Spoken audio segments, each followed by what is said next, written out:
వీడియోలో మనం first time market support దగ్గరికి ఆర్ రెసిస్టెన్స్ దగ్గరికి వచ్చినప్పుడు ఎలా రియాక్ట్ అవుద్దో తెలుసుకుందాం.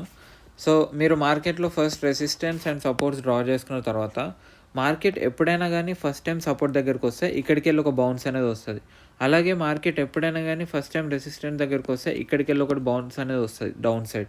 సో ఎందుకిలా వస్తది అనంటే మార్కెట్‌ని మూవ్ చేసేది మనలాంటి రిటైలర్స్ అయితే అస్సలు కాదు. So FIs, DIs big institutions మాత్రమే మార్కెట్‌ని మూవ్ చేయగలుగుతారు.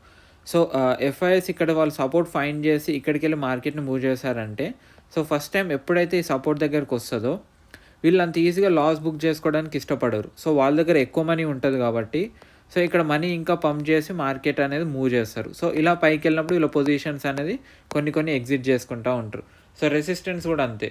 సో వాళ్ళు ఇక్కడ రెసిస్టెన్స్ ఫైండ్ ఔట్ చేశారు కాబట్టి ఇక్కడ నుండి షార్ట్స్ అనేది క్రియేట్ చేశారు.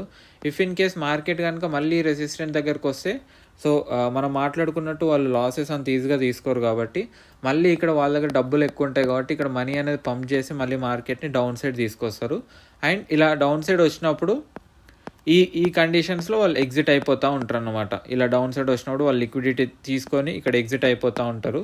సో అందుకు ఎప్పుడైనా గానీ మార్కెట్ ఫస్ట్ టైం సపోర్ట్ దగ్గరకొస్తే మీరు ఇక్కడ బై ట్రేడ్ తీసుకోవడానికి ట్రై చేయండి. అండ్ మార్కెట్ ఎప్పుడైతే ఫస్ట్ టైం రెసిస్టెన్స్‌ని టచ్ చేస్తదో అక్కడ సెల్ ట్రేడ్ తీసుకోవడానికి ట్రై చేయండి. So thank you.